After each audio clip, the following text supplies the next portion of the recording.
بسم اللہ الرحمن الرحیم۔ السلام علیکم ناظرین اکرام، آج کی اس ویڈیو میں ہم بات کریں گے کہ کیا روز قیامت ہماری ملاقات اللہ تعالیٰ سے ہوگی، اور دوسرا سوال یہ ہے کہ اس روز کون لوگ اپنے رب کے دیدار سے محروم ہوں گے۔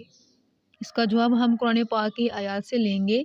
سورۃ بقرہ ہے جس کی آیت نمبر 223 ہے اور اس کا ترجمہ ہے، اور اللہ تعالیٰ سے ڈرو اور جان لو یقیناً تم اس سے ملاقات کرنے والے ہو۔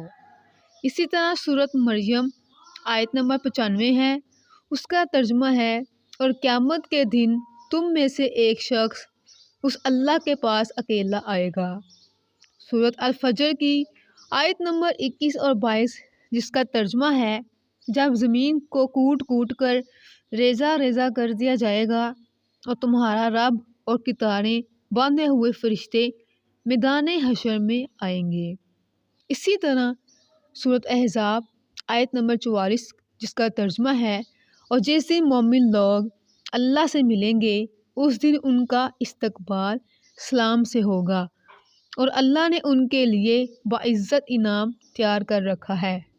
سورۃ القیامت ہے جس میں اس کی آیت نمبر 22 اور 23 اس کا ترجمہ ہے کہ اس دن بہت سے چہرے شاداب ہوں گے، اپنے رب کی طرف دیکھ رہے ہوں گے۔ اب جواب نمبر یعنی کہ سوال جو تھا دوسرا، اس کا جواب ہے کہ حقیقت یہ ہے کہ یہ لوگ یعنی حق کو جھٹلانے والے اس دن اپنے رب کے دیدار سے محروم ہوں گے۔ یہ سورۃ المطففین ہے اور آیت نمبر 15 ہے۔